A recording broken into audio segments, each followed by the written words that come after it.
بسم اللہ الرحمن الرحیم وبہ نستعین انہ خیر ناصر ومعین وصلی اللہ علی محمد وآلہ الطاہرین۔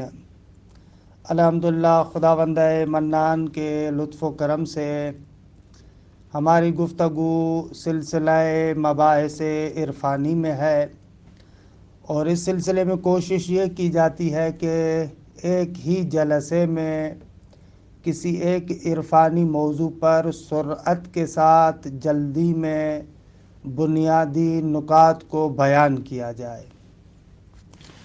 تو آج انشاءاللہ اس سلسلہ گفتگو میں اسفار اربع عرفانی کے بارے میں گفتگو کریں گے۔ معمولاً ہمارے معاشرے کے اندر یہ جو اسفار اربعہ ہیں، 4 عرفانی سیر، ان کے بارے میں سوالات بھی ہوتے ہیں، اور ایک بندہ اگر اس وادی میں جانا بھی چاہتا ہے تو اس کے لیے ضروری ہے کہ یہ جو اسفار اربعہ عرفانی ہیں، 4 عرفانی سیر ہیں، ان کے بارے میں معلومات ہونی چاہیے۔ اچھا، یہ جو اسفار اربعہ ہے، ان کا تعلق معراج کے بحث کے ساتھ ہے۔ اہل معرفت کہتے ہیں کہ 3 طرح کے معراج ہے۔ ایک معراج ترکیب ہے، 2 معراج تحلیل ہے، اور 3 معراج عود ہے۔ یہ 3 معراج ہیں، اور انہی تینوں معراجوں کے ساتھ اسفار اربع عرفانی کا تعلق ہے، کہ آج کی نشست میں انشاءاللہ ان چیزوں کے بارے میں بنیادی نکات آپ کی خدمت میں عرض کریں گے۔ اچھا، بحث معراج کو جو عرفان میں ذکر کرتے ہیں، اس کو بیان کرنے سے پہلے مقدمتاً ایک نقطہ ضروری ہے کہ آپ اس پر توجہ کریں۔ وہ نقطہ یہ ہے کہ عام طور پر جیسے مسلمان تخلیق کے بارے میں تصور کرتے ہیں کہ پروردگار عالم نے اس پورے عالم کو قطم عدم سے اچانک سے وجود دے دیا، کہ اس عالم کا وجود میں آنا اس طریقے سے ہے کہ پہلے بالکل ایک چیز نہ ہو، اچانک سے قطم عدم سے ایک چیز آپ کے اور ہمارے سامنے آ جائے، اس کا کوئی سابقہ نہ ہو، اس کی کوئی پہلے بنیاد نہ ہو، اچانک سے بس ایسے عدم سے وجود میں چیز آ جائے، جیسے ہم لوگ عام طور پر تصور کرتے ہیں نا۔ اہل معرفت کہتے ہیں کہ ایسے نہیں ہے، تخلیق اس طریقے سے نہیں ہے۔ پہلے بھی میں عرض کر چکا ہوں، تخلیق اہل معرفت کے نزدیک قطم عدم سے اچانک بدون سابقہ، پہلے کچھ بھی نہ ہو، اچانک سے وجود میں آ جانا، نہ، اس طریقے سے نہیں ہے۔ بلکہ انسان جو اس عالم دنیا کے اندر موجود ہوتا ہے، اس عالم دنیا میں ظاہر ہوتا ہے، بلکہ غیر انسان بھی، یہ در حقیقت اپنے پیچھے بہت سارے عوالم کو طے کرتا ہوا آتا ہے، بہت سارے عوالم کا سیر کرتے کرتے کرتے اس عالم مادہ میں آتا ہے، کہ کل کے جلسے میں بھی عرض کیا تھا میں نے۔ مثلا سورہ مبارک حجر کی یہ جو آیہ کریمہ ہے، آپ لوگ معمولاً سنتے بھی ہیں کہ ان من شیء الا عندنا خزائنہ وما ننزلہ الا بقدر معلوم، کہ یہ آیہ کریمہ سورہ حجر کی آیت نمبر 21 اس نقطے کو بیان کرتی ہے کہ جتنے بھی موجودات ہیں، وجود میں آنے سے پہلے ان کے خزائن موجود ہیں۔ ان من شیء الا عندنا خزائنہ، کوئی بھی چیز نہیں ہے مگر یہ کہ اس شے کے خزائن، خزانے ہمارے پاس موجود ہیں۔ وما ننزلہ الا بقدر معلوم، اور کسی بھی چیز کو ہم نیچے نازل نہیں کرتے، نیچے نہیں اتارتے، مگر الا بقدر معلوم، ایک معین اندازے کے مطابق۔ اچھا، میں چاہوں گا سرعت کے ساتھ اس آیت کے نکات پر توجہ کریں جو عام مفسرین نے اس کی تفسیر میں ذکر کیا ہے۔ آیت اس سے زیادہ عمیق اور دقیق مطلب کو بیان کرتی ہے۔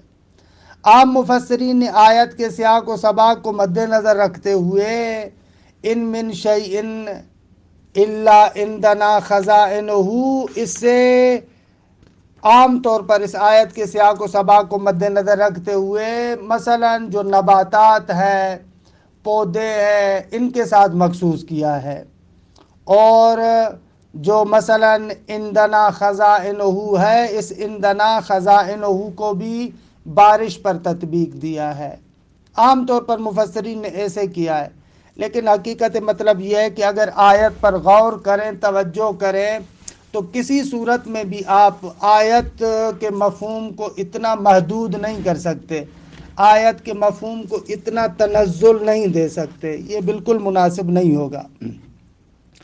مثلا آیت کے الفاظ پر اگر آپ غور کریں، وَإِن مِّن شَيْءٍ إِلَّا، کہ نفی بھی ہے اور استثناء بھی ہے، اور ظاہر سی بات ہے کہ نکرہ اگر سیاق نفی میں ہو اور اس نکرے کی تاکید کے لیے من زائدہ پر بھی اس پر داخل ہو، جیسے یہاں پر ہے ان من شیئن، تو یہاں پر عمومیت کا فائدہ دیتی ہے یہ نفی، اور عمومیت بھی یعنی تقریباً نص ہو جائے گی، کوئی بھی چیز نہیں ہے، نہ کہ فقط آپ کہیں کہ سیاق و سباق کیونکہ ایک مخصوص ہے تو اس سیاق و سباق سے یہ پتہ چل رہا ہے کہ یہاں پر نباتات اور بوٹیاں مراد ہیں، اور یہ جو مثلا مختلف پیڑ پودے ہیں یا مثلا اس قسم کی نباتات والی چیزیں، نہ عزیز من، ان من شیئن، اس کے اندر صراحت ہے، عمومیت ہے، اور یہ جو طرز بیان ہے، اسلوب بیان ہے، اس کو آپ کبھی بھی مخصوص نہیں کر سکتے کسی ایک خاص مورد کے ساتھ۔ اور دوسری بات کہ یہ جو بعد والی تعبیر آ رہی ہے، ان من شیء الا عندنا خزائن، اور واقعاً اور ان خزائن کو بھی مختص کر دینا فقط بارش میں، یہ بھی کسی طریقے سے مناسب نہیں ہے۔ اگر نباتات کے اگنے کے لیے بارش ایک سبب ہے، اور بھی بہت سارے اسباب چاہیے، حالانکہ ایک سبب کو، جو بارش ایک سبب ہے مثلا نباتات وغیرہ کا، آپ آئیں اور اس خزائن کی تعبیر کو اس کے ساتھ مخصوص کریں، یہ بھی خلاف واقع ہے، مناسب نہیں ہے۔ اور تیسری اور سب سے اہم بات، اگر مان بھی لیا جائے کہ اس کا مورد اور سیاق اسی پیڑ پودوں کے لیے ہے، تو بھی بہرحال یہ جو محققین ہیں، تفسیر کے ماہرین ہیں، وہ اس بات کو مانتے ہیں کہ المورد لا یخصص، مورد تو تخصیص کا باعث نہیں بنتا، لہذا اس اعتبار سے ان من شیء الا عندنا خزائن، اولاً ان من شیء میں تمام عالم کی جتنی بھی اشیاء ہیں وہ سب کی سب چیزیں ہیں۔ دو، عندنا خزائن، ہمارے پاس اس کے خزانے ہیں، اور یہاں پر بھی دیکھیں نا، خزائن اندیت کے ساتھ متصف ہے، یعنی اس شے کے خزائن عندنا، اندیت کے ساتھ متصف ہیں۔ وہ خزائن ایسے ہیں جو مرحلہ اندیت میں ہیں، اور جو بھی چیز پروردگار عالم کے لیے اس تعبیر کے ساتھ استعمال ہو عندنا، تو اس چیز کے اندر فنا نہیں ہوتی۔ مثلا سورہ نحل میں خدا متعال فرماتا ہے ما عندکم ینفد وما عند اللہ باق، جو چیز تمہارے پاس ہے وہ ختم ہونے والی ہے، وما عند اللہ باق، اور جو چیز بھی خدا کے پاس ہے، جو چیز بھی عند اللہ ہی ہے، وہ چیز ہمیشہ باقی رہنے والی ہے۔ ان دونوں آیات کو اگر آپس میں جوڑیں تو نتیجہ کیا نکلتا ہے؟ نتیجہ یہ نکلتا ہے کہ عندنا خزائن، یہ خزائن ایسے ہیں جو ہمیشہ باقی رہنے والے ہیں، یہ خزائن ایسے ہیں جو ثابت ہے، باقی ہے، ان میں تغیر نہیں آ سکتا۔ اچھا، اسی آیت میں بعد والا جو جملہ ہے وَمَا نُنَزِّلُهُ إِلَّا بِقَدَرٍ مَعْلُوم، یہ جملہ بیان کر رہا ہے کہ وہ جو ہے اِلَّا عِندَنَا خَزَائِنُ، وہ خزائن کے جب مرحلے میں ہے تو وہاں پر تقدیر کا مرحلہ نہیں ہے، اندازے گیری کا مرحلہ نہیں ہے، ابھی اس نے تنزل نہیں کیا۔ جب وہ اشیاء خزائن سے نیچے اترتی ہے تو پھر ان میں اندازہ بھی آتا ہے، پھر ان کے اندر محدودیت بھی آتی ہے، تقدیر بھی آتی ہے۔ تقدیر وہی اندازہ گیری، محدودیت۔ تو جب تک وہ عندنا خزائنہ کے درجے میں ہے تو ان میں محدودیت نہیں ہے۔ محدودیت کب آتی ہے؟ محدودیت تب آتی ہے وَمَا نُنَزِّلُهُ إِلَّا بِقَدَرٍ مَعْلُوم، جب ان کو نیچے اتارا جاتا ہے۔ اچھا، وَمَا نُنَزِّلُهُ میں دیکھیں یہ باب تفعیل ہے، ننزلو کہ جو تدریجیت کو بیان کرتا ہے، یعنی وہ اشیاء جو مقام اندیت میں ہے، مقام اندیت جو مقام خزائن الہی ہے، وہاں سے مرحلہ بمرحلہ، عالم بے عالم وہ چیزیں آہستہ آہستہ نیچے اترتی ہے۔ اچھا، اس نقطے کو بھی مد نظر رکھے، نیچے اترنا اس معنی پر بھی ننزلو، انزلہ، انزال، ان چیزوں پر بھی تھوڑا سا غور کریں۔ اس نیچے اتارنے سے مراد ضروری نہیں ہے کہ جس طریقے سے آپ اور ہم مثلا چھت پر کھڑے ہیں تو نیچے اتر آتے ہیں، خوب یہ ایک طریقے کا نزول ہے کہ جس کو نزول بناوے تجافی کہتے ہیں۔ نزول بناوے تجافی کا مقصد یہ ہے کہ اگر چیز اوپر سے نیچے آئے تو ظاہر سی بات ہے اگر اوپر ہے تو نیچے نہیں، اگر نیچے آ جائے تو پھر وہ اوپر نہیں ہوتی۔ جیسے بارش کے قطرے، خب بارش کے قطروں کا جو نزول ہے یہ نزول بناوے تجافی ہے۔ وہ قطرہ جو اوپر ہوگا تو نیچے نہیں ہوگا، اور وہی قطرہ جیسے نیچے آئے گا تو اوپر نہیں ہوگا، اسے کہتے ہیں نزول بناوے تجافی۔ ایک مرتبہ نزول بناوے تجلی۔ نزول بناوے تجلی کا مقصد یہ ہے کہ ایک شے اپنے مقام پر موجود ہے، وہ تنزل کرتی ہے، یعنی اپنے مثال کو نیچے بھیجتی ہے۔ مثال کے طور پر جس طریقے سے علم ہے، مثلا استاد جو اپنے شاگرد کو پڑھاتا ہے، شاگرد کو سمجھاتا ہے، مطالب کو بیان کرتا ہے، تو اب استاد جب شاگرد کو بیان کرتا ہے تو ظاہر سی بات ہے وہ جو عالی مطالب ہے ان کو نیچے لاتا ہے، ان کو نیچے لاتا ہے اور شاگرد کے فہم کے مطابق بناتا ہے۔ لیکن اب اس کا معنی یہ نہیں ہوگا کہ اب جب ان مطالب کو وہ نیچے لے کر آتا ہے، شاگرد کے فہم کے مطابق استعمال کرتا ہے، تو اس کا معنی یہ ہو جائے کہ اب جیسے ہی وہ چیز شاگرد کے پاس پہنچ گئی تو استاد کے پاس نہیں ہوگی، نہ، استاد کے پاس بھی موجود ہے۔ اس کو کہتے ہیں نزول بناوے تجلی۔ نزول بناوے تجلی کا مقصد یہ ہے کہ شے اپنے اصل مقام پر بھی موجود ہے، نیچے اپنے مثال کو بھیج رہی ہے، نیچے اپنے ایک مظہر کو بھیج رہی ہے، نیچے مثلا اپنے ایک جلوے اور تجلی کو بھیج رہی ہے۔ اس کو کہتے ہیں نزول بناوے تجلی۔ تو یہ جو پروردگار عالم فرماتا ہے کہ ان من شیء الا عندنا خزائنہ وما ننزلہ الا بقدر معلوم، کہ اس نزول سے بھی مراد نزول بناوے تجافی نہیں ہے، یعنی ایسے نہیں ہے کہ اگر وہ خزائن نیچے آئیں گے تو اب اوپر نہیں ہوں گے، نہ، وہ خزائن اپنے اس اوپر والے مقام پر بھی موجود ہے، ان کے مثال کو، ان کے جلوے کو، ان کی تجلی کو، ان کے تنزل کو نیچے بھیجا جاتا ہے۔ خوب، اسی اعتبار سے قرآن مجید کے اندر جو تعبیرات آئی ہیں، پروردگار عالم موجودات کے لیے اس تعبیر کو استعمال کرتا ہے۔ مثلا آپ سورہ زمر کی 6 نمبر آیت میں دیکھیں، وہاں پر پروردگار عالم فرماتا ہے وَأَنزَلَ لَكُم مِّنَ الْأَنْعَامِ ثَمَانِيَةَ أَزْوَاجٍ، ہم نے تمہارے لیے چارپایوں کی مثلا جنس میں سے 8 قسم کے جوڑے مثلا نازل کیے ہیں۔ تعبیر دیکھیں، انزلہ ہم نے نازل کی ہے۔ یا مثلا لوہے کے لیے پروردگار عالم فرماتا ہے وَأَنزَلْنَا الْحَدِيدَ فِيهِ بَأْسٌ شَدِيدٌ، کہ ہم نے لوہے کو نیچے اتارا ہے، درست آگا۔ یا اسی طریقے سے یہ آیے کریمہ دیکھیں سورہ بقرہ کی کہ ما یود الذین کفروا من اہل الکتاب ولا المشرکین ان ینزل علیکم من خیر، کہ یہاں پر بھی ان ینزل کی تعبیر ہے، یعنی نیچے اتارنا۔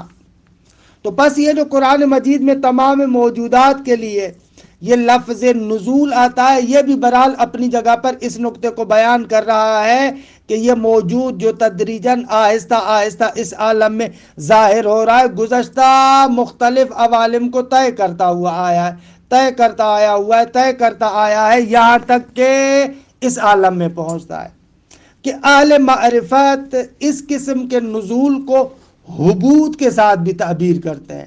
قرآن مجید کیا کہتا ہے؟ اس کو حبوط کہتا ہے نا، وَقُلْنَا اهْبِطُوا مِنْهَا جَمِيعًا۔ جب حضرت آدم کو وہاں سے جنت سے نیچے بھیجا جا رہا تھا تو کیا کہا گیا؟ اهْبِطُوا مِنْهَا، اس سے حبوط کرو، نیچے جاؤ۔ یہ نزول، حبوط اسے کہا جاتا ہے۔ اچھا، یہ اگر مقدمہ روشن ہو گیا تو اب میں آہستہ آہستہ اپنی بحث کی طرف آ رہا ہوں۔ کل کے درس میں نے گزشتہ درس آپ نے سنا تھا، عرض کیا تھا کہ اہل معرفت کہتے ہیں کہ عوالم کم از کم 4 ہیں۔ ایک عالم اسماء و صفات کہ اس کو عالم لاہوت کہتے ہیں، ایک عالم جبروت کہ جس کو عالم عقول بھی کہتے ہیں، عالم ملائکہ بھی کہتے ہیں، اور تیسرا عالم ملکوت کہ جس کو عالم مثال بھی کہتے ہیں، عالم برزخ بھی کہتے ہیں، عالم ملکوت بھی کہتے ہیں، اور چوتھا یہ عالم مادہ ہے۔ درست ہے، کم از کم یہ 4 عوالم ہیں۔ اب ایک شے جو اس عالم مادہ کے اندر حبوط کرتی ہے، اس عالم مادہ کے اندر ظاہر ہوتی ہے، تو ظاہر سی بات ہے کہ یہ چیز ان گزشتہ تمام عوالم کو طے کرتی ہے۔ یعنی کائنات کے اندر جو بھی آپ موجود دیکھتے ہیں نا، یہ اس جگہ پر آنے سے پہلے عالم ملکوت میں، عالم ملکوت میں آنے سے پہلے عالم جبروت میں، عالم جبروت میں آنے سے پہلے عالم لاہوت میں کہ جو عالم اسماء و صفات ہے۔ درست ہے کہ بعض عالم معرفت کہتے ہیں کہ خزائن کی تطبیق دی جائے اس عالم اسماء و صفات پر کہ یہ بہت ہی خوبصورت ہے۔ جو کچھ یہاں پر آیا ہے انہی عوالم اسماء و صفات سے، عالم لاہوت سے وہ تنزل کرتا ہے، نیچے آتا ہے۔ اچھا، یہ جیسے ہی مختلف عوالم سے گزرتا ہے تو ہر عالم سے کچھ نہ کچھ وہاں کے اس عالم کی خصوصیات کو اپنے ساتھ لیتا ہے۔ دقت کیجئے گا، مثلا انسان پر میں فعلاً بعض کو متمرکز کر رہا ہوں۔ یہ جو حضرت انسان ہے عالم اسماء سے تنزل کرتا ہے، عالم لاہوت سے، تو ظاہر سی بات ہے کہ عالم لاہوت سے اس کی خصوصیات کو لیتا ہے۔ عالم جبروت میں آتا ہے، عالم جبروت کی خصوصیات کو لیتا ہے۔ پھر یہ بندہ عالم ملکوت میں آتا ہے، عالم ملکوت کی خصوصیات کو لیتا ہے، یہاں تک کہ یہ آتا ہے عالم مادہ کے اندر۔ اب جیسے ہی عالم مادہ کے اندر آتا ہے تو عالم مادہ کی خصوصیات لیتا ہے۔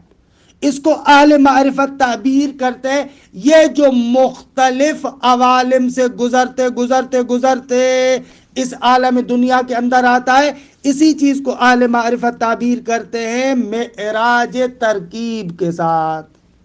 دقت کریں، معراج ترکیب یہی ہے، مختلف عوالم سے گزرتا ہے، ہر عالم سے خصوصیات کو اٹھاتا ہے کہ اہل معرفت ان کو کہتے ہیں مراتب استیدائیہ۔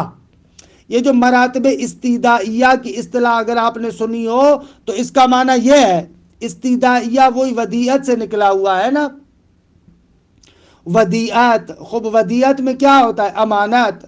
یہ جیسے ہی موجود، مثلا انسان مختلف عوالم سے جو گزر رہا ہے تو ہر عالم سے اس کی خصوصیات امانت کے طور پر اپنے ساتھ اٹھاتا ہے تاکہ کہ اس عالم مادہ میں آ جاتا ہے۔ کہ ہمارے پاس وقت نہیں ہے، وگرنہ میرا دل چاہ رہا تھا کہ یہاں پر اہل معرفت بزرگان کی تعبیرات کو پڑھوں۔ مثلا جیسے صدر الدین کونوی رحمت اللہ علیہ اپنی تفسیر اعجاز البیان میں اسی نقطے کو ذکر کرتے ہیں، لا یزال الانسان مباشرا فی مراتب الاستیداء من حین افراز الارادت له من ارست العلم وتسلیمها ایاہ الى القدرہ ثم تعینہ فی القلم الاعلی ثم فی المقام اللوحی ثم فی المرتبۃ الطبیعیہ ثم فی العرش ثم فی الکرسی ثم فی السماوات السبع ثم فی العناصر ثم فی المولدات الثلاث الی حین استقرارہ بصفت صورت الجام۔ کہ دیکھئے واو بواو ترجمہ نہیں کر رہا میں اس کا، کیونکہ اگر واو بے واو ترجمہ کروں گا تو بات سے رہ جاؤں گا۔ مقصد اس کا یہی ہے کہ یہ جو انسان ہے ان مراتب استدائیہ میں ان تمام مراحل سے گزرتا ہے۔ علم الہی سے قدرت الہی کے مرحلے میں آتا ہے، قدرت الہی سے مثلا پھر آہستہ آہستہ مختلف تعینات، قلم اعلیٰ کا، مقام لوح کا، اسی طریقے سے طبیعت کلیہ کا، عرش ہے، کرسی ہے، سماوات سب ہے، عناصر کا مرحلہ ہے، مولدات ثلاث کا مرحلہ ہے، کہ یہ سارے مراحل گزارتے گزارتے حضرت انسان آپ کے اور ہمارے سامنے اس طریقے سے آتا ہے۔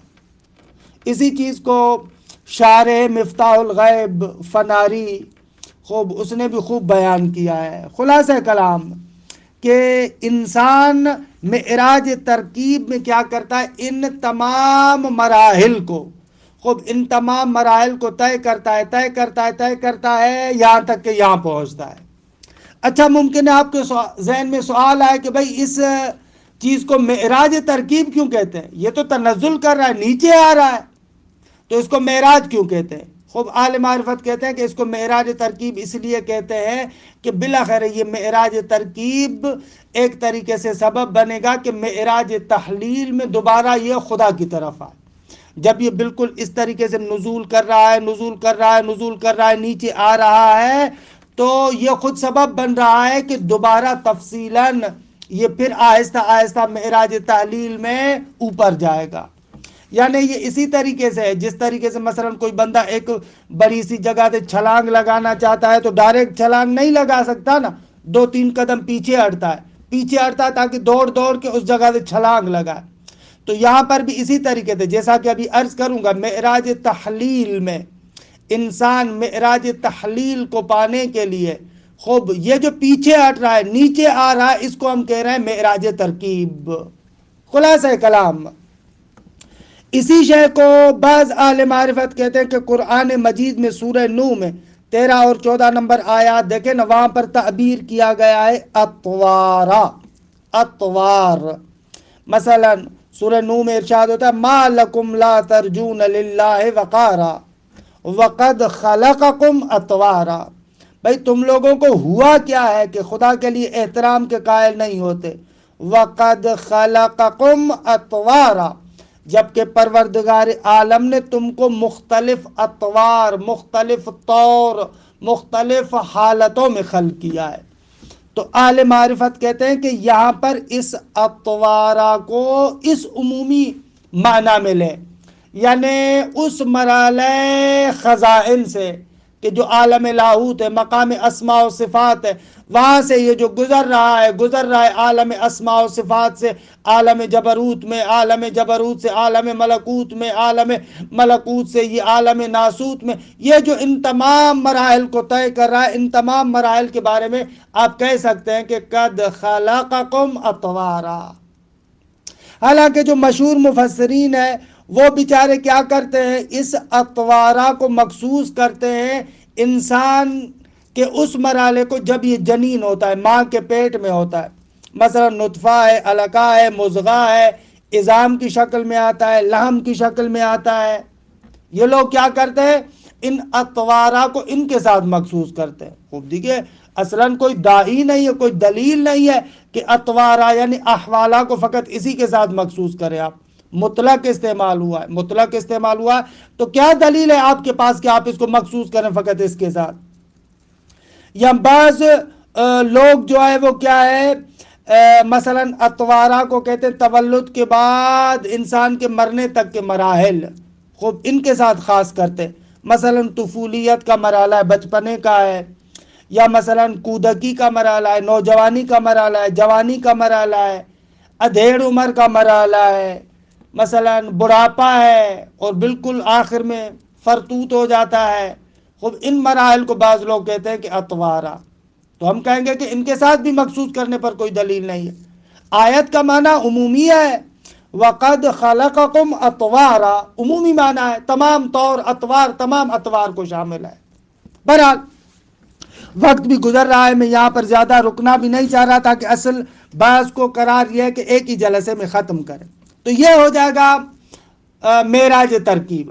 جیسے ہی انسان اس عالم میں آتا ہے تو پھر اس عالم میں اس دنیا سے پھر دوبارہ واپس پلٹنا شروع کرتا ہے۔ اب یہ جو دوبارہ واپس پلٹنا شروع کرتا ہے، یہاں سے معراج تحلیل کا آغاز ہوتا ہے۔ کس کا آغاز ہوتا ہے؟ معراج تحلیل، کیونکہ یہ جو ان تمام مراحل سے اتر کے بالکل عالم مادہ تک آ گیا، ہر مرحلے سے، ہر عالم سے مختلف قیود اور مختلف خصوصیات اور تعینات کو اپنے وجود کے اندر اضافہ کرتا گیا، بڑھاتا گیا یہاں تک کہ یہ اس عالم ناسوت اور مادہ کے اندر آیا۔ پھر اس عالم مادہ سے آہستہ آہستہ یہ حرکت کرنا شروع کر دیتا ہے، یعنی انہی عوالم کی طرف پلٹتا ہے۔ البتہ یہاں پر یہ جو پلٹتا ہے عیناً اسی راستے پر نہیں ہے جس راستے سے اترا تھا، یعنی اس کے سامنے راستہ سمجھے آپ۔ پھر یہ عالم مادہ سے کیا کرتا ہے؟ اوپر آتا ہے آہستہ آہستہ عالم ملکوت میں۔ لہذا عالم مادہ کی جو اس عالم دنیا کی جو حدود ہے، قیودات ہے، جو یہاں کے حجابات ہیں، ان حجابات کو، حدود اور قیودات کو یہاں پر چھوڑتا ہے، عالم ملکوت میں پہنچتا ہے۔ خوب عالم ملکوت سے پھر آہستہ آہستہ سیر کرتا ہے عالم جبروت کی طرف۔ یہ جو عالم ملکوت سے نکل کر جبروت کی طرف جاتا ہے تو آتے وقت جو عالم ملکوت کی جو خصوصیات وغیرہ اس کے وجود پر پڑ گئی تھے، وہاں کے جو قیودات اور حجابات وغیرہ تھے، اب ان قیودات اور حجابات کو اسی عالم ملکوت کے اندر چھوڑتا ہے۔ پھر انسان یہ جو ہے وہ کیا ہے، کہاں پہنچتا ہے؟ کہاں پہنچتا ہے؟ عالم جبروت میں۔ خوب اسی طریقے سے پھر عالم جبروت سے عالم لاہوت کی طرف جاتا ہے۔ یہ جو دوبارہ واپس پلٹ کر جاتا ہے، اس کو ہم کہتے ہیں معراج تحلیل، کہ یہ معراج تحلیل یہ آہستہ آہستہ کیا ہے، یہ جو نیچے آیا تھا پھر اسی طریقے سے اوپر گیا۔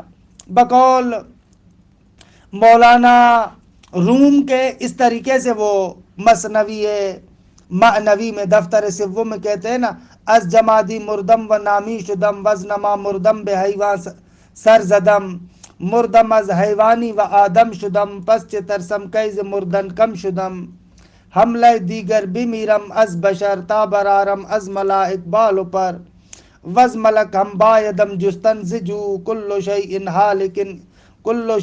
حالکن الا وجہہو، بار دیگر از ملک پر را شوم، آنچ اندر وام نہ آید آن شوم، پس ادم گردم ادم چو ارغنون، گو یدم کے انا الیہ راجعون۔ کہ یہ معراج ترکیب کو بھی انہوں نے یہاں پر اچھے طریقے سے بیان کیا۔ اچھا، اسی مطلب کو بھی فناری نے مصباح الانس میں خوب بیان کیا ہے۔ یہ ہو گیا معراج تحلیل، کہ دوبارہ خداوند منان کی بارگاہ تک پہنچتا ہے۔ اچھا، یہ جو معراج تحلیل میں اس جگہ پر پہنچتا ہے نا، تو بعض افراد ایسے ہیں ان کے لیے پھر ایک تیسرا معراج ہے کہ جس کو معراج عود کہتے ہیں۔ یہ انسان جو پہلے مرحلے میں اس عالم لاہوت سے عالم ناسوت تک پہنچا، پھر اس نے دوبارہ سے سیر کیا، حرکت کیا، عالم ناسوت سے نکلتے پھر عالم لاہوت تک، حضرت حق تک پہنچ جاتا ہے، اسماء و صفات تک رسائی پیدا کر لیتا ہے۔ خوب یہ جو دوبارہ واپس پلٹا، درست ہے، اس کو معراج تحلیل کا۔ اب بعض افراد ایسے ہیں کہ جن کو خدا دوبارہ زمین کی طرف بھیجتا ہے۔ دقت کیجئے گا، ایک مرتبہ پہلے ان کا تنزل ہوا ناسوت تک، پھر وہاں پر انہوں نے سیر و سلوک کے ذریعے سے، معراج کے ذریعے سے، معراج تحلیل کے ذریعے سے خدا تک رسائی پیدا کی، وہاں تک پہنچ گئے۔ تو اب بہت سارے ایسے لوگ ہوتے ہیں جن کو عنایت الہی نصیب ہوتی ہے، خدا ان کو دوبارہ واپس پلٹاتا ہے، کہ اس کو کہتے ہیں معراج عود۔ یہ معراج عود، کہ اس معراج میں نبی، رسول، امام یہ بنتے ہیں، کہ تفصیلات انشاءاللہ ابھی میں جو اسفار کے اقسام کو آپ کے سامنے ذکر کروں گا تو بالکل روشن ہو جائے گا۔ خوب، بس یہ 3 معراج ہوئے۔ ایک معراج ترکیب، کہ یہ معراج ترکیب کیا ہے، دیگے انسان کے ہاتھوں میں نہیں ہے۔ اس معراج ترکیب کو ہم کہیں گے غیر اختیاری ہے۔ میں چاہوں نہ چاہوں، اوپر سے جو مجھے نیچے لایا گیا ہے، اس میں میرا کوئی اختیار نہیں تھا۔ معراج ترکیب غیر اختیاری ہے۔ لیکن بعد میں جو معراج تحلیل ہے وہ انسان اپنے اختیار کے ساتھ کرتا ہے، وہ انسان سیر و سلوک جو انجام دیتا ہے وہ اپنے اختیار کے ساتھ انجام دیتا ہے، معراج تحلیل۔ اس معراج تحلیل کے آخر میں جب انسان وصول اللہ پیدا کرتا ہے تو اس کو پھر دوبارہ کیا ہے، معراج عود نصیب ہوتا ہے۔ اچھا، اس معراج تحلیل کو بھی طے کرنے کے لیے افراد کی 3 قسمیں ہیں۔ میں جلدی چل رہا ہوں، تھوڑا میرے ساتھ چلیے گا۔ کچھ افراد ایسے ہیں جو اہل عنایت ہیں، ان لوگوں کے لیے یہ جو معراج تحلیل ہے مشکل نہیں ہوتا، بہت ہی آسانی کے ساتھ معراج ترکیب میں جیسے ہی نیچے آئے فوراً پھر ان کے لیے یہ معراج تحلیل ہو جاتا ہے۔ جیسے مثلا پیغمبر ختمی مرتبہ صلی اللہ علیہ وآلہ وسلم، یا مثلا اہل بیت اطہار ہیں، یا جو انبیاء الہی ہے، تو یہ لوگ اہل عنایت کہلاتے ہیں۔ ان کو کہتے ہیں کہ ان کے لیے قرآنی تعبیر ہے قدم صدقین، یا ان کے لیے لفظ عنایت، یہ اہل عنایت ہیں کہ سرعت کے ساتھ اپنے اس معراج تحلیل کو پورا کرتے ہیں، کہ انشاءاللہ بعد میں ایک بحث آئے گی مجذوب سالک اور سالک مجذوب میں، تو اس گروہ کی وہاں پر زیادہ وضاحت کریں گے۔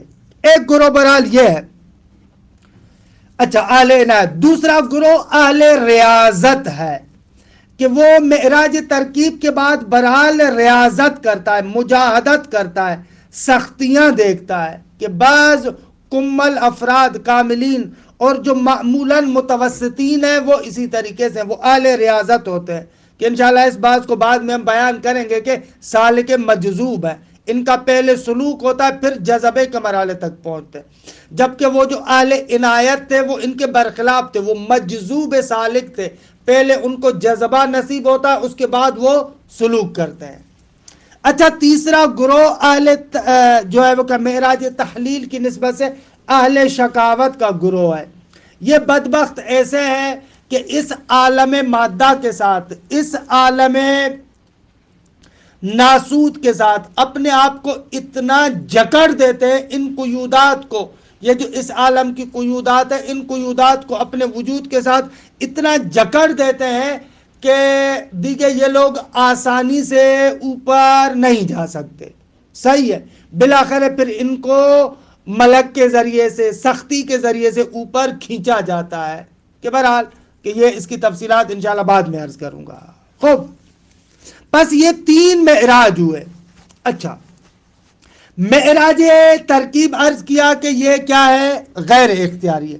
بقایا جو معراج تحلیل ہے یہاں سے اختیاری شروع ہوتا ہے، اور یہیں سے اہل معرفت اسفار روحانی کی بھی بعض کو بیان کرتے ہیں۔ یہ معراج تحلیل ان اسفار روحانی کے ساتھ تعلق رکھتا ہے، یہ وہی سفر روحانی ہے۔ جس طریقے سے آپ ایک مادی سیر و سفر کرتے ہیں، اس دنیا کے اندر سیر و سفر کرتے ہیں، اسی طریقے سے اہل معرفت کہتے ہیں کہ ایک معنوی اور روحانی طریقے کا سیر و سفر ہے، کہ جس کو یہ لوگ سیر و سلوک کے ساتھ تعبیر کرتے ہیں۔ یہ سیر و سلوک وہی معراج تحلیل ہے، کہ یہاں پر بھی مختلف عرفاء جو مختلف سفر ہیں ان کو مختلف طریقوں سے بیان کرتے ہیں۔ مثلا بعض حضرات کہتے ہیں کہ ٹوٹل 2 سفر ہے، ایک سفر من الخلق الی الحق ہے، اور دوسرا سفر من الحق الی الخلق۔ بعض لوگ کہتے ہیں یہ 2 سفر ہے، کہ پس پہلا سفر کون سا، السفر من الخلق الی الحق، کہ جو عرض کیا معراج تحلیل میں کہ ان مراحل سے عالم مادہ کے اندر جتنی بھی محدودیتیں ہیں، جتنے بھی حجابات ہیں، ان تمام حجابات کو اپنے وجود سے جدا کرتا ہے، آہستہ آہستہ اس عالم مادہ سے نکل کر عالم ملکوت کے اندر آتا ہے۔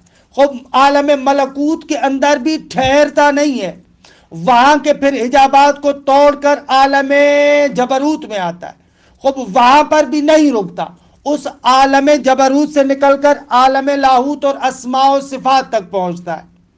کہ یہ جو سیر ہے نا من الخلق الی الحق، جب حق تک پہنچتا ہے تو اس مرحلے میں انسان کے لیے فنا کا درجہ حاصل ہوتا ہے۔ انسان کے لیے کیا ہے، فنا کا درجہ حاصل ہوتا ہے۔ اچھا، یہاں پر اب بعض افراد ایسے ہیں کہ جو پروردگار عالم کی خصوصی عنایت ان پر ہوتی ہے، شامل حال ان کے ہوتی ہے، تو وہ اسی مرحلے تک رک نہیں جاتے، وہاں پر رکتے نہیں ہیں، بلکہ اس فنا کے درجے سے پھر یہ لوگ نیچے آتے ہیں۔ خدا ان کو دوبارہ اس عالم کی طرف بھیجتا ہے کہ جس کو میں نے عرض کیا تھا معراج عود کے نام سے۔ خب یہ جو معراج عود ہے، یہ دوبارہ جو اس عالم کی طرف پلٹتا ہے، تو اب یہ جو دوبارہ آتا ہے اس کی نگاہ تبدیل ہو چکی ہوتی ہے، کیونکہ مرحلہ فنا تک جب وہ پہنچا تھا تو اس مرحلہ فنا کے بعد اب یہ جو دوبارہ پلٹ کر آتا ہے تو حضرت حق کو، اس کے کمالات کو پورے کائنات کے اندر دیکھتا ہے۔ اب یہ جو اس کا پلٹنا ہے نا بالحق ہے، ہر چیز کو حقانی نگاہ کے ساتھ دیکھتا ہے۔ اچھا، بعد نے پس یہ دو قسمیں کی، السفر من الخلق الی الحق اور السفر من الحق الی الخلق۔ اچھا، بعض حضرات کہتے ہیں کہ نہ، وہ جو آپ پہلا ذکر کریں وہاں پر در حقیقت دو سیر ہیں، اور جو دوسرا ذکر کریں وہاں پر بھی در حقیقت دو سیر ہیں، مجموعاً اسفار اربعہ ہے، 4 عرفانی سیر ہے۔ دقت کیجئے گا، یہ جو آپ تعبیر سنتے اسفار اربع عرفانیہ، وہ یہیں سے ہے۔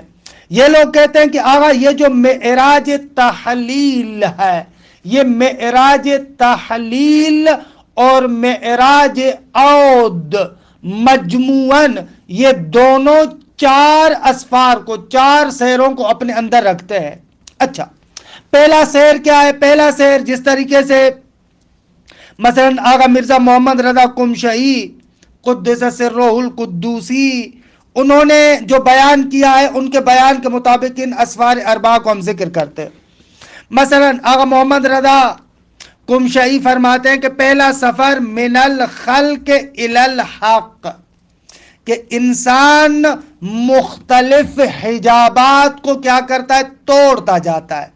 اچھا، کچھ حجابات ظلمانیہ ہے اور کچھ حجابات نورانیہ ہے۔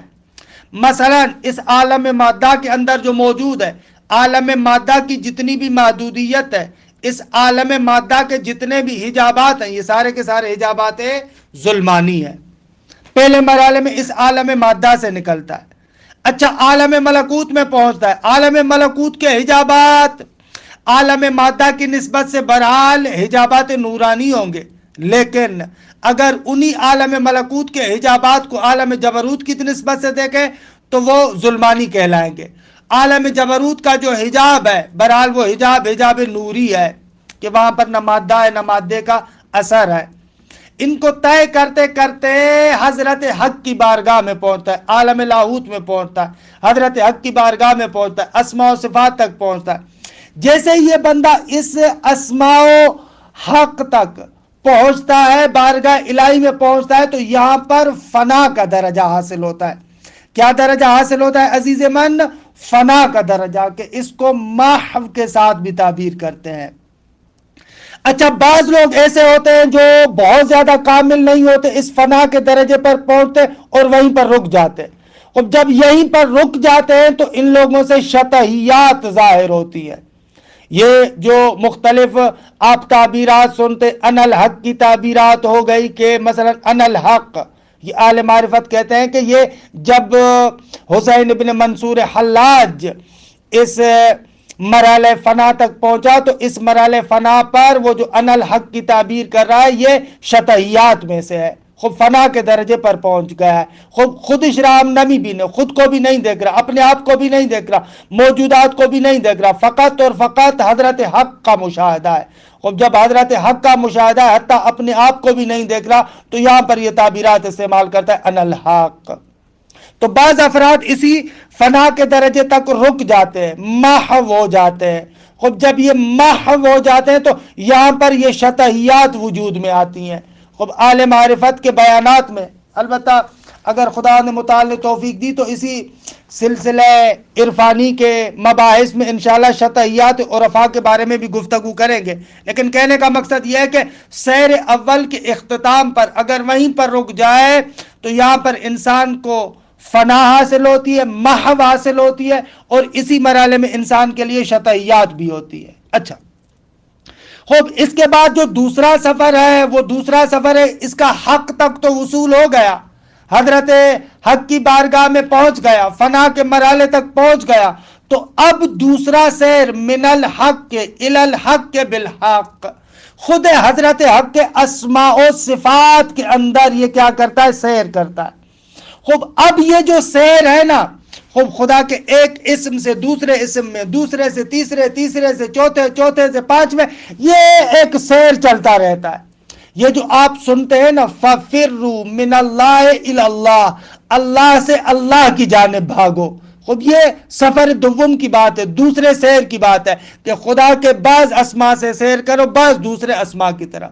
فَفِرُّوا مِنَ اللَّهِ إِلَى اللَّهِ، خدا سے خدا کی جانب جاؤ، کہ یہ دوسرا سیر ہے. کہ عجب نہیں ہے کہ حضرت امیر بیان کا جو جملہ ہے مولا کی طرف عام طور پر کتابوں میں بھی آیا ہے اور اعلی منبر سے بھی سنتے ہیں کہ آہ من قلت الزاد و بعد الطریق یا و بعد السفر، اس قسم کی تعبیرات، کہ آہ راہ کتنا طولانی ہے اور راہ توشہ کتنا کم ہے. تو خوب اس سے مراد یہ جو سفر دوم میں ہے، دوسرے سفر میں، دوسرے مرحلے میں جو اسماء و صفات حق کے اندر سیر کر رہا ہے، یہ والا سیر مقصود ہے کہ اسماء خدا لامحدود ہے، کہ خوب کتنا طویل سفر ہے اور راہ توشہ کتنا کم ہے، یہ مراد ہے. نہ کہ عام جنت تک جو حور و قصور و غلمان و نہر و شراب و، خوب دیکھیں ان کی تو بات نہیں کرے امیر المومنین. اس جنت کے تو مثلا علی کے بیٹے جوانان جنت کے سردار ہیں، اس جنت کا تو تقسیم کرنے والا خود علی ہے. تو یہ کیا تعبیر ہوگی کہ آہ من قلت الزاد، کہ پس قطعاً مراد یہاں پر یہ کیا ہوگا؟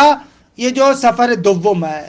اچھا، یہ جو دوسرا سیر ہے اسماء و صفات حق کے اندر، کہ یہاں پر انسان کے لیے جو ہے وہ کیا ہے؟ ولایت کا دائرہ مکمل ہوتا ہے. یعنی انسان ولایت کے مرحلے کو مکمل کرتا ہے، یعنی ذات و افعال و صفات تینوں کے اعتبار سے. یعنی ہم ذات کے اعتبار سے، ہم صفات کے اعتبار سے، ہم افعال کے اعتبار سے حضرت حق کے اندر فانی ہو جاتا ہے. تینوں کے اندر اس کو فنا حاصل ہو جاتی ہے کہ یہاں پر انسان کی ولایت کا دائرہ مکمل ہوتا ہے، یہ ولی خدا بنتا ہے. اچھا، تیسرا سفر، تیسرا سیر، اب یہ جو ہے وہ کیا ہے؟ بالحق من الحق الی الخلق. اب یہ انسان حقانی بن چکا ہے، اس انسان کو فناء ذاتی و صفاتی و افعالی حاصل ہو گئی ہے. تو ان میں سے بعض افراد ایسے ہیں جو حقانی بن چکے، ان کو دوبارہ واپس پلٹایا جاتا ہے. اب یہ دوبارہ حق سے مخلوق کی طرف آتے، لیکن حق سے مخلوق کی طرف آتے حقانی بن چکے ہیں.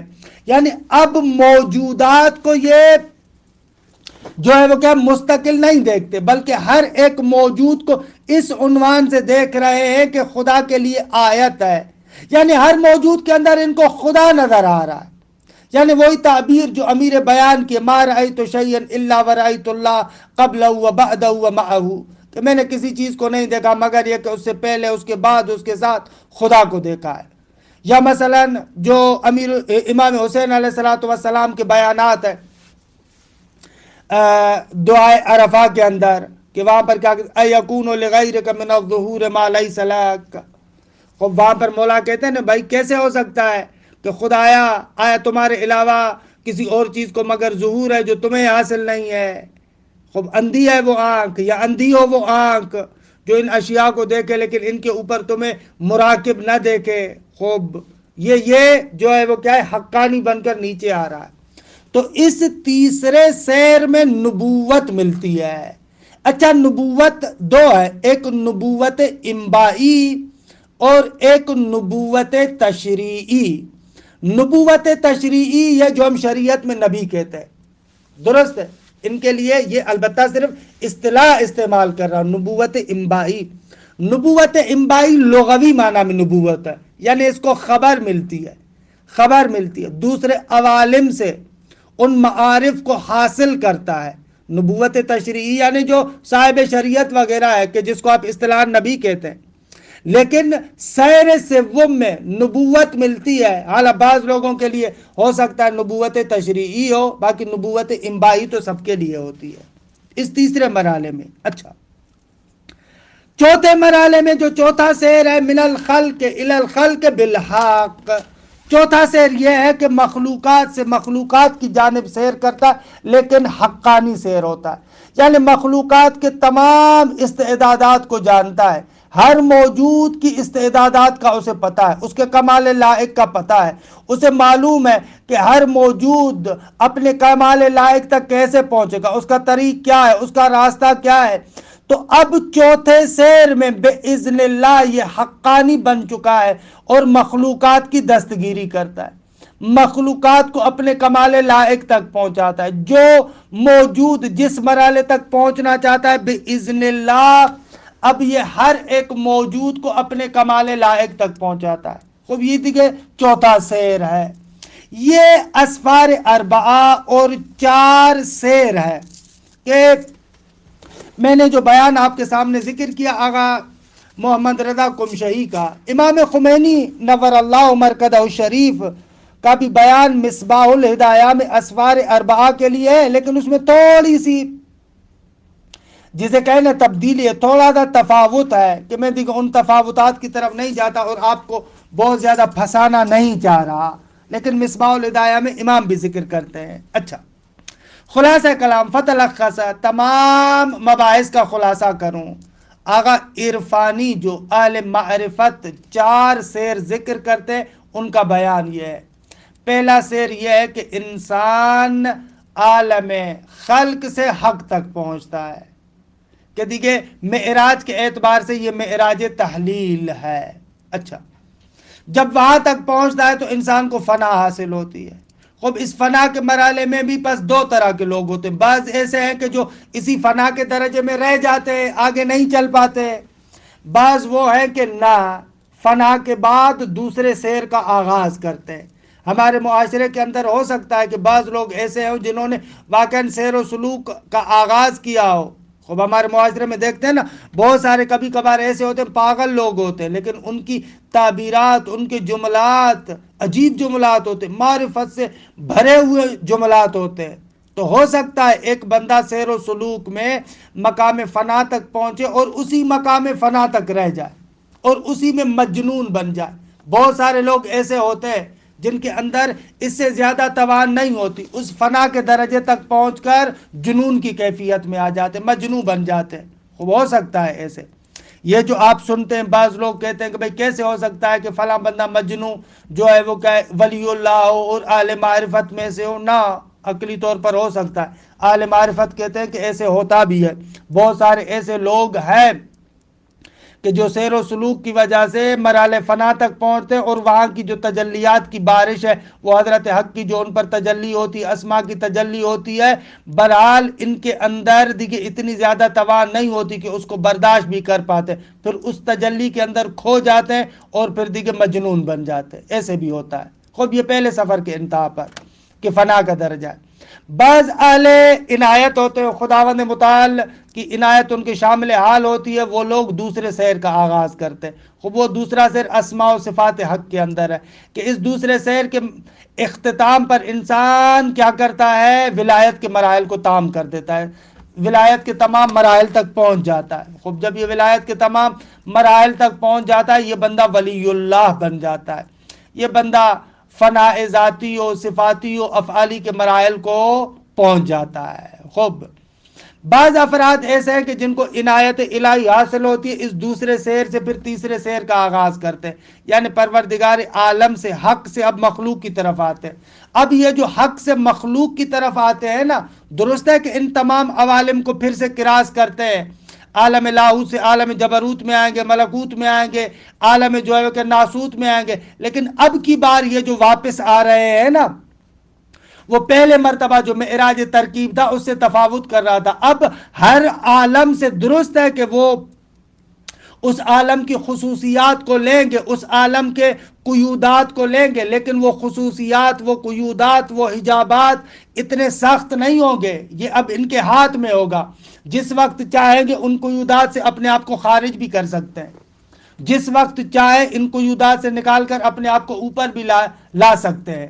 لہذا ان عوالم سے خصوصیات تو لیں گے، لیکن وہ خصوصیات ان کے وجود کے ساتھ بہت سختی کے ساتھ نہیں ہے، بلکہ اب وہ قیودات بالکل آسان ہے۔ مثلا عالم ناسوت میں بیٹا اگر چاہے تو فوراً وہ عالم ملکوت و جبروت و عالم جو ہے وہ کیا ہے لاہوت کے ساتھ ارتباط قائم کر سکتا ہے، ان تعینات سے اپنے آپ کو آرام سے چھڑا سکتا ہے۔ کہ خوب یہ تعبیرات آپ کبھی کبھار سنتے ہیں نا، انشاء علمو کہ خوب آل بیت اطہار کے لیے کہ جس وقت چاہے اوپر والے عوالم کے ساتھ فوراً ارتباط قائم کر دیتے ہیں، کیونکہ یہ تیسرے سیر کو طے کر چکے ہیں دیکھیں۔ اچھا، عرض کیا کہ اس تیسرے سیر میں انسان کو نبوت ملتی ہے۔ یہ نبوت کی اصطلاح بہت سارے لوگوں کو دھوکہ دیتی ہے۔ نبوت کی اصطلاح ایک عرفانی اصطلاح ہے، ایک نبوت انبائی ہے اور ایک نبوت تشریعی ہے۔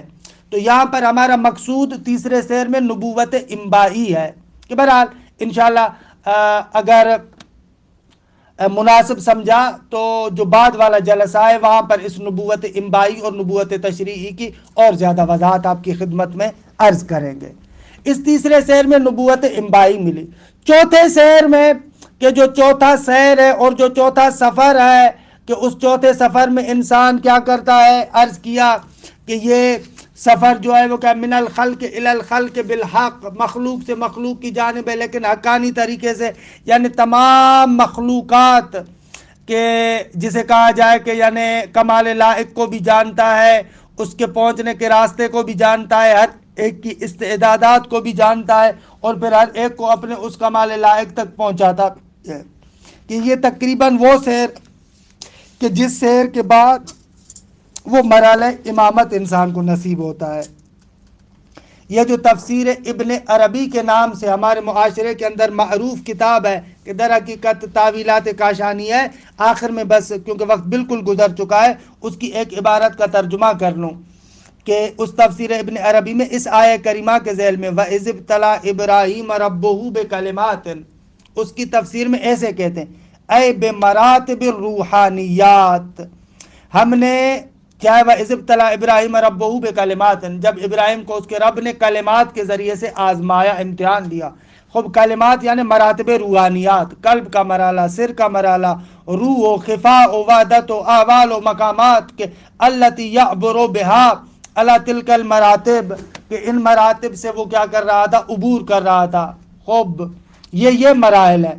فَأَتَمَّاهُنَّ یعنی ان کو مکمل کیا ابراہیم نے، یعنی بالسلوک الی اللہ، خدا کی طرف جانے میں، وفی اللہ اور خدا کے اندر سیر کرنے میں، حتی الفنا فنا کے درجے تک کہ بہرحال قال انی جاعلک للناس اماما، اب الی اللہ بھی ہوا، فی اللہ بھی ہوا، یعنی پہلا یعنی دونوں سیر جب تمام ہوئے تو پروردگار عالم نے کہا انی جاعلک للناس اماما۔ اب کیا کہا، انی جاعلک للناس اماما بالبقاء بعد الفنا والرجوع الی الخلق من الحق، کہ یہ تیسرا سیر ہے کہ حق سے مخلوق کی طرف خدا اس کو پلٹاتا ہے۔ اچھا، چوتھا سیر تأمہم وتہدیہم، تاکہ ان لوگوں کی امامت کرے، ان کی ہدایت کرے، ہر ایک موجود کو اپنے کمال لائق تک پہنچائے، کہ یہ دیکھے چوتھا سیر ہوتا ہے۔ خوب فتلخص، خلاصہ کلام آپ کے سامنے پس ایک لحاظ سے دیکھا جائے کہ چند اصطلاحات کو بیان کیا۔ ایک اصطلاح معراج ترکیب، معراج ترکیب قوس نزول میں انسان جو عالم لاہوت سے گزرتے نیچے آتے آتے عالم مادہ میں پہنچتا ہے، اس کو کہتے ہیں معراج ترکیب۔ اور اس معراج ترکیب میں ہر عالم سے امانت کے طور پر اس عالم کی خصوصیات کو لیتا ہے کہ اس کو مراتب استیدائیہ کہتے ہیں۔ خوب اس کے بعد معراج تحلیل اور معراج عود ہے کہ معراج تحلیل اور عود اپنے اندر اسفار اربعہ کو لیتے ہیں کہ مراتب استیدائیہ میں جن جن مراحل کو لیا تھا معراج تحلیل میں، ہر ایک شے کو، ہر ایک حد، قید اور خصوصیت کو اس عالم کے اندر چھوڑتے چھوڑتے چھوڑتے فنا تک پہنچتا ہے۔ فنا کے بعد حضرت حق کے اندر سیر کرتا ہے، پھر بقاء بعد الفنا ہے تیسرا سیر، پھر یہاں تک کہ ہر موجود کی دستگیری کرتا ہے اور اس کو اپنے کمال لائق تک پہنچاتا ہے۔ خوب، وصلی اللہ علی محمد و آلہ الطاہرین۔